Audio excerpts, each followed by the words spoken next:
You know, in the chaos of war, some events are just so dark, they cut right through the fog.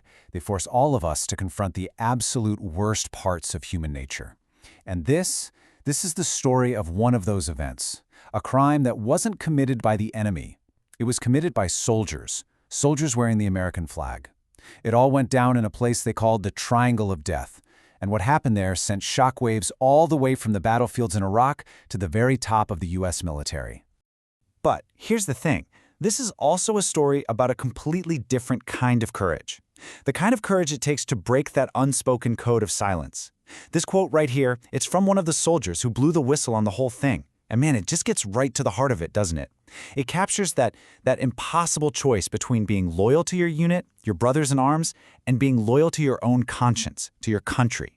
So let's get into how this incredibly dark chapter in military history actually unfolded. All right, so to really get what happened here, we've got to go back in time. We're talking the spring of 2006, in a small town just south of Baghdad. The place was called Mahmudiyah, and for the American soldiers of the 101st Airborne who were stationed there, this place was basically the epicenter of the Sunni insurgency. I mean, think about it. Constant attacks, IEDs, sniper fire, it created this atmosphere of just extreme stress and paranoia. That's why they called it the Triangle of Death. And it was right here, at a dusty traffic checkpoint, that a truly horrific plan started to come together. And these were the guys involved. 5 soldiers from the 502nd Infantry Regiment. Picture this. They're manning a checkpoint, day in and day out, under this constant threat. Over time, their discipline just crumbled. One of them in particular, a guy named Stephen Dale Green, he was known for being especially volatile. And together, these 5 conspired to do something that would end up staining the honor of their entire division.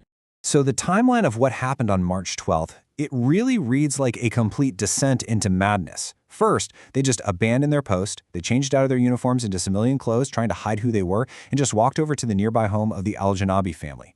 Once they were inside, they murdered Abir's father, her mother, and her younger sister, and then they took turns raping the 14-year-old girl before murdering her too.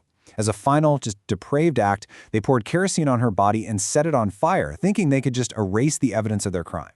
But they failed. The truth, well, it wasn't going to be burned away. The cover-up started falling apart almost right away, and not because of some outside investigation, but from inside their own platoon. Which brings us to Act 2, the soldiers who spoke. You know, it was really their own arrogance that did them in.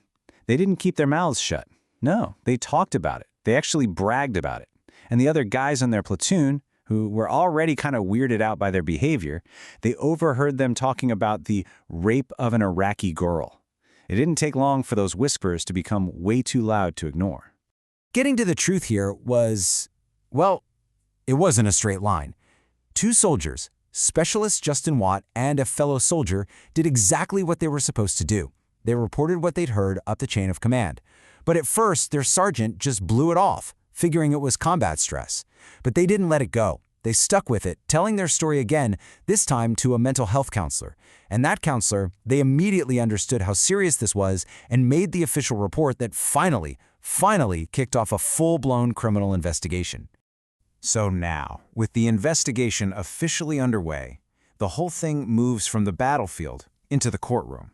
And that brought on a whole new set of challenges and, eventually, a real reckoning. Okay, so one of the biggest curveballs was Stephen Green, the guy they considered the ringleader. Get this, before investigators could even arrest him, he gets discharged from the army because of a so-called personality disorder. Now, what that meant was he wasn't subject to military law anymore, so the case had to be handed over to the Department of Justice, and Green was arrested as a civilian by the FBI all the way over in North Carolina. This set up a really interesting situation, parallel trials, 1 in federal court for him and 4 in the military justice system for the others.